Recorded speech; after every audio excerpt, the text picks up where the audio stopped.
I had a great pleasure meeting Tim and several of the team members here last year, and I'm really excited to be here to sort of explore some more of these topics. We have exponential technologies fundamentally disrupting every part of our lives, every business, every industry, and society as a whole. Nothing is going to remain untouched. So, in this tumultuous time of great change, you have two choices.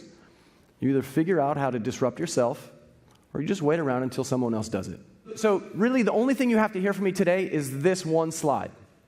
There is a very big difference between our linear mindset and the actual exponential pace of technology.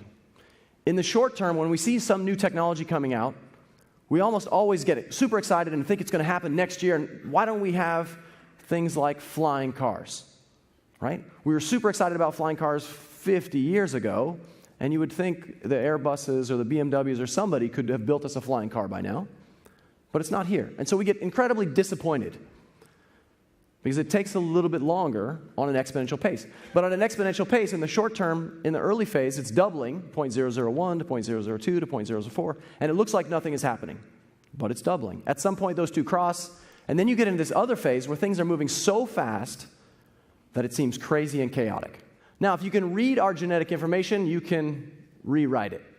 One of our SU companies called Genome Compiler created a software tool to let you drag and drop open source genomes off the Open Source Genome Project and manipulate them.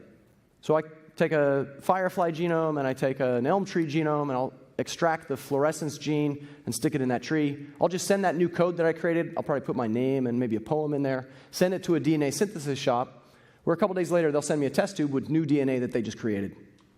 I'll just pipette that new DNA, replace the DNA in an elm tree cell, and grow a tree that glows in the dark. Right, so they did a Kickstarter project about a year and a half ago doing this. Right? We can teach your 8-year-old kid how to do this in the garage. It's a bit complicated, a little difficult, but we can do that. Anybody want a glowing tree? Is that anything that we would ever want? Like, is that good for society? Well, interestingly, we have a pretty bad energy problem in the world, and we waste a lot of energy with lights in rooms and street lamps. Imagine just having a nice aesthetic tree that also glowed in the dark, so it provided you the ambient light. It's just naturally using the sun's energy to generate it. Extremely efficient. A little scary, because now we're doing new things. Of course, if you can re-engineer the plants, you can re-engineer the animals, or you can re-engineer humans. Exponential technologies, disrupting every part of our lives, every business, every industry, and society as a whole. What we're talking about is no less than the future of humanity.